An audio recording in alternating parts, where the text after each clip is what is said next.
The story of the Ibeku people intro.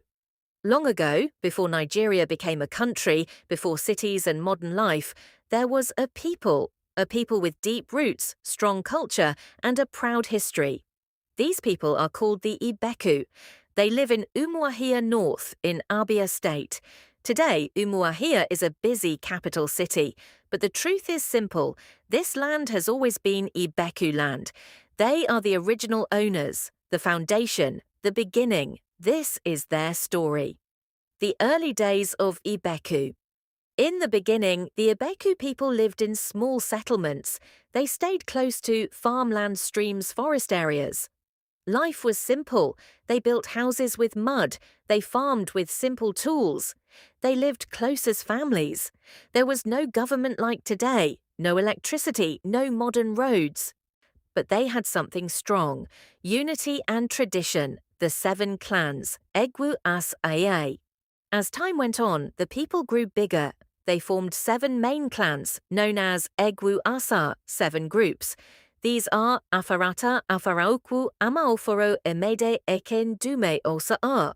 Each clan had its own villages and leaders, but they all came from the same root. They saw themselves as one people, one family. This unity made them strong, a source of many communities. Many historians say something very important. Ibeku is a starting point for many Igbo communities. Over many years, people moved out of Ibeku. They travelled to nearby lands, forest regions, cross-river areas. They settled and formed new communities, but they carried their culture with them. This is why Ibeku is called fons et origo, the source and origin relationship with neighbouring communities.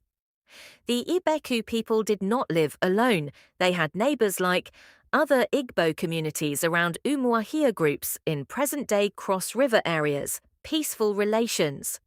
Most times, they lived in peace. They traded goods, shared ideas. Intermarried markets brought people together. Times of conflict. Like many old societies, there were also small conflicts. Sometimes land disputes happened. Communities fought over boundaries. But elders and leaders usually settled issues. Peace always returned. Traditional leadership. Leadership in Ibeku was well organized. At the top is the traditional ruler, Ogurube Ibeku. He is the cultural head, the symbol of unity, the voice of the people he works with, elders, chiefs, community leaders together, but they guide the people. Economy, how they lived. The Ibeku people were mainly farmers. They grew yam, very important, cassava vegetables. Yam was special. It showed hard work, wealth, strength. They also traded in local markets. Markets were very important places for buying and selling, meeting people. Sharing news, the great festival, Iriji Ibeku. One of the biggest traditions of the Ibeku people is Iriji Ibeku, New Yam Festival. It takes place every year, usually in August. Why is it important? Before eating new yam, the people must give thanks. They thank God, the ancestors, the land. What happens? Elders bless the yam, drums are played, dancers perform, people wear traditional clothes. Families gather, all 7 clans come together. It is a time of joy, unity, celebration, social life and values. The Ibeku people believed in good character, respect, discipline, women's role. Women had strong influence. They formed groups that trained young girls. They taught respect morals. How to take care of a home, how to be responsible, men's role. Men were responsible for farming, security, leadership, decision-making. Together, society was balanced. Education and knowledge.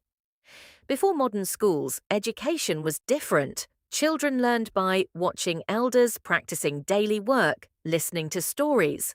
They learned farming culture, respect, survival skills. Later, Western education came, schools were built, people began to read and write, challenges in history. The Ibeku people faced many challenges in colonial rule. When Europeans came, new systems were introduced, traditional authority was affected, culture was challenged, but the people adapted. urban development.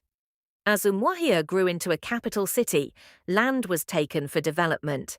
Villages changed into urban areas, but the people still held onto their identity. Nigerian Civil War. Like many Igbo communities, Ibeku people suffered during the war. There was loss, hunger, displacement, but they survived. They rebuilt their land. Great leaders from Ibeku. The Ibeku people have produced great men. Johnson, Thomas Aguiyi-Ironsi, first military head of State of Nigeria. A key figure in Nigerian history, Michael Okpara, former premier of Eastern Nigeria, known for development and leadership. These leaders brought honor to Ibeku. Ibeku today. Today, Ibeku is part of modern Umuahia. You will see roads, schools, government offices, businesses. But something has not changed. The identity of the people, they still celebrate Iriji, respect tradition, honor their ancestors, the spirit of Ibeku. The strength of Ibeku is not just in the past, it is in their unity, their culture, their pride. They remember where they came from, and they continue to move forward. Conclusion: powerful ending.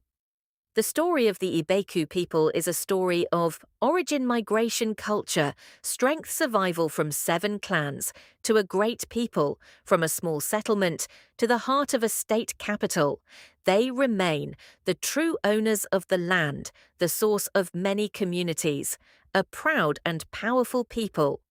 The Ibeku are not just history, they are still alive, they are still strong, they are still growing. The outro, call to action. If you enjoyed this story, please like, comment and share this video to 1 or 2 persons so that they too can learn. Also, kindly subscribe to our channel for more these videos. You will be amazed at the work we have put in just to make you know or become aware of Nigerian and African culture and heritage. See you in our next video. Thank you very much. Bye.